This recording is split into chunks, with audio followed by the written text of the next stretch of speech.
Okay, so hello everyone and welcome back to your own tutor YouTube channel. So today we are going to talk about the famous test that is known as your graduate record examination or the GRE general test. Today I'm going to explain, these are just the basics, okay? I'm not going to go into a lot of detail in this video, but this is just to give you a sort of an overview about what to expect when you register for a GRE test or when you are preparing for one. What are the aspects that you need to prepare for? Is it really that much of a difficult test? I do rate it as one of the toughest tests because I cannot claim to be an authority on the test simply because I do not have very high scores, but I think I managed well because uh, I was actually struggling with the GRE and I did not have a lot of time to prepare either. But thankfully, I got the right resources and the right materials and the right guidance at the right time. That really helped me prepare well for the GRE, and I'm quite satisfied with the score that I got. So, firstly, let me share my scores. So, I actually got 153 in the verbal section, and I got 4.5 in the analytical writing section, and 149, that's the lowest, in the quant section. I feel like I could have done a lot more in the quant section and that I had prepared well for it, but on the test date, I think I made a few mistakes and those really cost me a lot. But overall, uh, I think this was a very good experience considering the fact that I had just one attempt before I actually had to submit my scores for the deadline. So I think I did pretty decent and overall a score of 302, and that was what the minimum requirement was as well for the Memorial University, and I think I met that.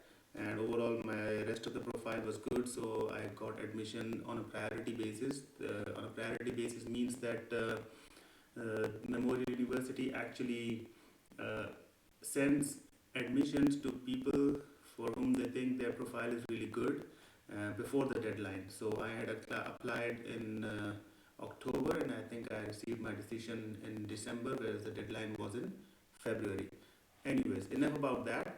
Let's get to this test. So why is GRE considered as the most difficult test, or why is it considered as something of an impossible? A score of 155 and above is considered as impossible for some people, and let me assure you that even though I do not myself have that score, but let me assure you that it is very reachable if you have decent English and if you have sound command over your mathematical skills. Sound command means you know the basics of mathematical operations like addition, subtraction, multiplication, and division, and playing around with decimals and averages and percentages. If you have decent command over these topics, I think scoring a 155 should not be a problem for you. But do not consider this test to be an easy one either. So you do not underestimate the power of the GRE test. I think it's one of the best tests out there when you're preparing for a test. It really does test your aptitude, and I think it's one of the best designed tests that I've come across. So this is the GRE general. Learn about the GRE of just one tip. Always rely on the official GRE versions, that is ETS GRE. There are many companies out there. I had actually tried Princeton, Manhattan, whatnot. I actually went through a lot of stuff, but I think the official GRE beats everything else. ETS material, and nowadays Scholar Den is also there. I think they're partnered with ETS, and I've really heard very good reviews about Scholar Den. But I'll share with you all the resources that I referred to while preparing for my GRE exam. But this lecture is not about that. It is about how to basically register for the test. I will go through a step-by-step tutorial in the next video, but this is just to give you an overall overview of the test about what to expect.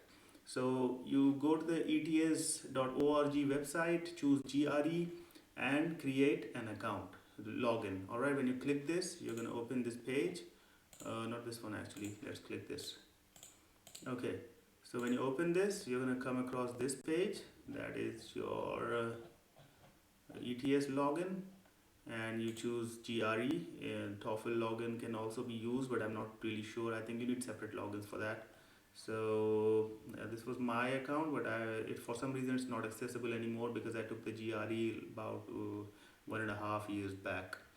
And this is where you click create a new account, and it's as simple as that. It's not really that tough of a procedure. um, this is like, but do give your authentic information, that is as it appears on your passport, because that is the ID you should be using. You can also use your CNIC in Pakistan, but I think it's better if you use your passport. It's just easier that way. And you give your first name, middle initial, last family name, date of birth, gender. You don't have to put in the social security number, email address, your complete location, phone details, contact details, and you can just say communication preferences. No, I do not wish to receive text messages, and just say maybe later. Fill out this form and it will ask you for this username and password. You can create any username as long as it doesn't contain the decimals and etc. It's going to give you all the instructions. Then review and submit. Once you create an account, you just need to register for the GRE test, and the test dates, I think in my experience, it was easily available. You can choose a test center nearest to your location and just go for the test. But having said that, now let's just look at the cost of the test. Okay, so if you're in China, it's going to cost you around 231 US dollar. These are in US dollars, effective November 1, 2022, subject to change without notice. So right now, if you're in India, you should be having $228 in your debit card or credit card, whichever card you're using. And all the other areas of the world, the cost is $220. Now, these are all the charges of rescheduling fees. If you want to reschedule your GRE, once you have, for example, you've booked a test but you think you're inadequately prepared for the test and you want to reschedule it, you can do it for $50. Additional score reports. If, for example, at the end of the test, they ask you to send your score reports for free to two or three schools. You can send it to the universities, but after that it's going to start charging you fees of $30, as you can see here. Okay, so who is eligible? I think anybody who is a graduate student who has already completed their graduation, they are eligible for the test. And it is usually required by most of the international schools, especially if you're going for business or law schools. Business schools mostly require GMAT as well, but nowadays they have started accepting GRE score as well. So this was all about the cost. Now this is very important for you guys, because most people do not understand what actually comes onto the test. Because when they go in the test, what happens is that they prepare well for verbal section and quantitative section, but they see 2 sections of verbal, 2 sections of quant, because they've been preparing and practicing for 1 section only. And when they see 2 sections, they get overwhelmed by it and somehow they mess up their test. Some people do not at all prepare about analytical writing section, and they end up messing that one as well. So when you go in the test, the first thing you're going to see is the analytical writing section. And what is that section? There are 2 parts to it. One is analyze and issue. The other one is analyze and argument. Alright. So they're going to give you a prompt which will have considerable details, and you need to destroy the argument that is presented in it. And the other one, they will ask your opinion about it. Alright. So you will have 30 minutes per task, but I think first task should take around 20 to 25 minutes, and you should devote more time towards the second task. That is what the general recommendation is. After that, you will see these sections, but in random order. For example, here it is written there, you are going to see verbal reasoning section, but this is not really sure, because when you go to the test, you might see a quantitative section first, and in between the sections, or maybe even in the beginning, you might see a test section or the research section. That is your unscored section. Okay, so you will not know when you're taking the test, you will be taking either three verbal sections or three quantitative sections, but one of those three would be a research section and you would not know about it. So you need to do well on all the sections that you see. So basically you're either going to get three verbal reasoning sections and two quantitative sections, or three quantitative reasoning section and two verbal reasoning sections in your test. So it depends and varies from candidate to candidate, whichever. I actually got three verbal sections and two quantitative sections. So the quantitative section is there are 20 questions per section and there are 35 minutes. And for the verbal reasoning, 20 questions, 30 minutes straight up. And we will go into more detail about it. For now, I will just go into detail for this section, that is analytical writing, because I don't want to bombard you with the information in the first video about the GRE. This is just an introductory video to give you an overview of the test. The test lasts for about 4 hours. This is 3 hours and 45 minutes. I think you get a 10 minutes break after each section. And there are 6 sections with a 10-minute break following the third section. Okay, so after like analytical writing, one verbal section, or one verbal, one quant section, you get a 10 minutes break, and then after that you again have to come back and attempt the rest of the sections. Okay, this is important. Most people do not understand the structure of the test because they say that we don't understand how GRE is graded. It's really difficult to understand the grading of GRE, but it's actually quite simple.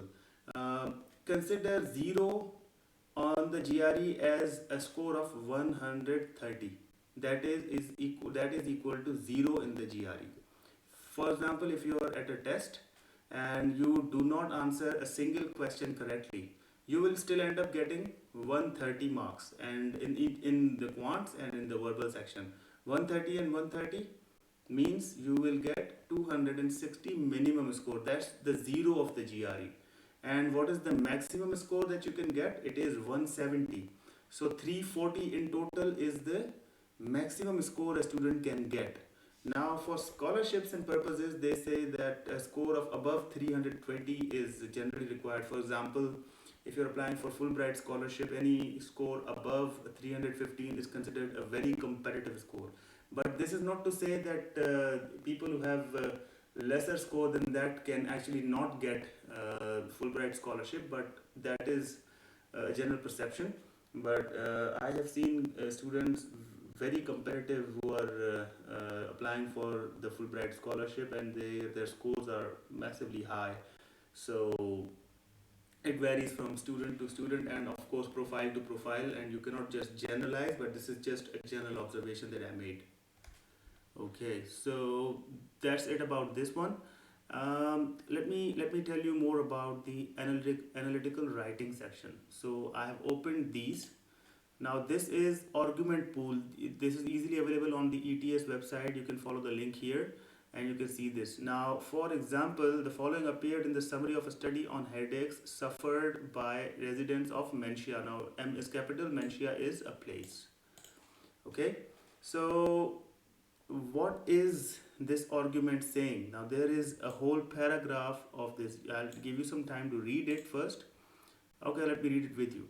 Salicylates are members of the same chemical family as aspirin, a medicine used to treat headaches. Although many foods are naturally rich in salicides, for the past several decades, food processing companies have also been adding salicides to foods as preservatives. Okay, this rise in the commercial use of salicides has been found to correlate with the steady decline in the average number of headaches reported by participants in our 20-year study. Recently, food processing companies have found that salicylates can also be used as flavor additives for foods. With this new use for salicylates, we can expect a continued steady decline in the number of headaches suffered by the average citizen of Mantia. Okay, so firstly, you need to identify the evidences that would weaken the or strengthen the argument. Now for example, they're jumping to conclusions, like for example here, with the use of new salicylates, we can expect a continued steady decline in the number of headaches. Now how did it arrive to this conclusion?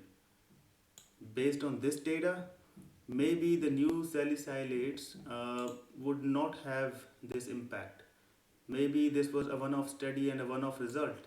Who knows? So this is the kind of critical thinking you need to have. You need to demonstrate that you can actually destroy an argument from multiple points of view. This just needs a bit of practice and a good level of English writing skills, and you can easily get through this task. Okay, so this is the analyzing an issue. Oh, sorry, analyze an argument. Now, here is the issue part. Analyze an issue. This is really important. This is like going to take about 35 to 40% of your time. 35 to 45, 40 minutes of your time. I think you should devote like 20%, 20 minutes. Sorry, again, I'm saying percentages. I don't know why. So, 20 minutes of this time. Okay, 20-25 minutes for this one and 30-35 minutes for this one. That's what my recommendation would be. So for example, here it says government should place few, if any restrictions on scientific research and development. Now you can completely agree to this extent to which you agree. Now you can completely agree, partially disagree, or completely disagree with this statement, but you should have a reason behind it. It's pretty much like the task 2 of IELTS that you see, and you can follow almost a similar structure, but this needs to be more academic in nature. There should be like very nice examples and specific circumstances that you need to mention. You need to support your position logically, and you need to develop an argument. So we will be going into a lot more detail about how I was able to score a 4.5 on the analyzing an issue and analyzing an argument, right? So overall analytical writing, I will go into a lot more detail. We will do a few of these together so that you guys can actually get comfortable with this, right? So this was the basic structure. I hope this was clear to you without making this video very long. uh, Let me just end it here so that you guys can actually process this first. So then I will come up with a few more videos about the GRE. Let me know in the comments how do you find this one, and also please like, share and subscribe the channel, as it really helps me grow my audience, and I really want to build a community, a helpful community that actually helps each other in the process and excel, right? That's the purpose of this channel. All right, see you next time. Goodbye.